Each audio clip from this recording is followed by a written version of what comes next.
guys, welcome. I want to do a quick little tutorial about how to safely get into crow pose.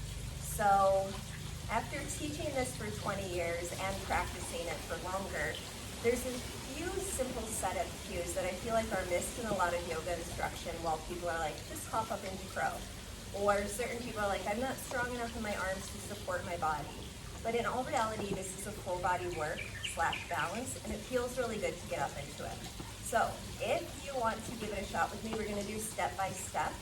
And if you feel sort of wobbly and shaky, have a pillow and place it under your head in case you do topple forward. But if you follow my instructions, I promise you, you will not topple forward. So let's do it together, okay? So let's get started. Sometimes we even need to just work on our flexibility through our feet or our inner thighs. So let's find a nice squat.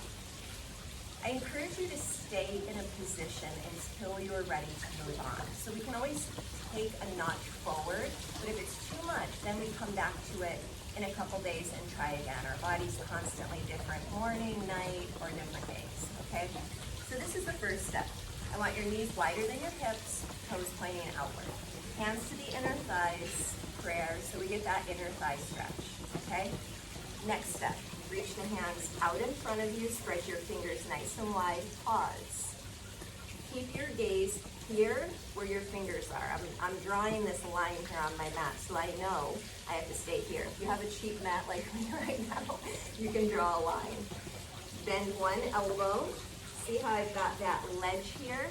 Now if you can't get that ledge and you're sort of here, we're not ready for it yet. We just try to get this ledge happening. Fingertips are spread wide. That's your foundation. Wrist is still parallel. Other elbow bends. I'm still gazing at this line on my mat. Now, step 2. Keep your butt low. Keep it where it is. I know you want to lift it up, but don't. Just lift your heels up. See how my butt is still hovering on the heels? Look forward, bend the elbows, shift your weight forward. So I want you to just begin to shift your weight forward so we've got that ledge on the upper arms.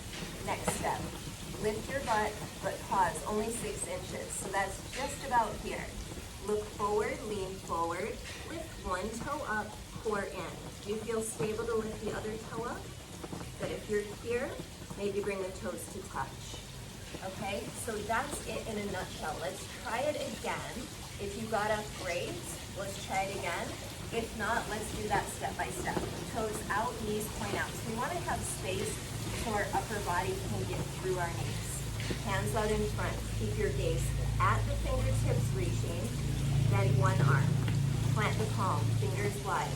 Other arm bends. Wrists parallel. Lift your heels, keep your butt low. Keep your butt low. Don't look at your feet. Lift your butt 6 inches or less. Hinge forward, lean forward, one foot up at a time, other foot up. See if you can get the toes to touch, core in, press into the palms, hold. Stay looking forward and down.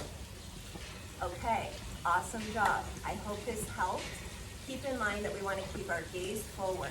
We want the ledge with our upper arm, core engagement, keeping the elbows bent, and the main thing is utilizing the core strength, full body strength, and not looking back at the toes. So I hope that was helpful. Let me know how you go with it. If you need help, reach out anytime. I hope that you get up into crow soon. Kids love it. If you've got kids, have them try it too. Have a great day.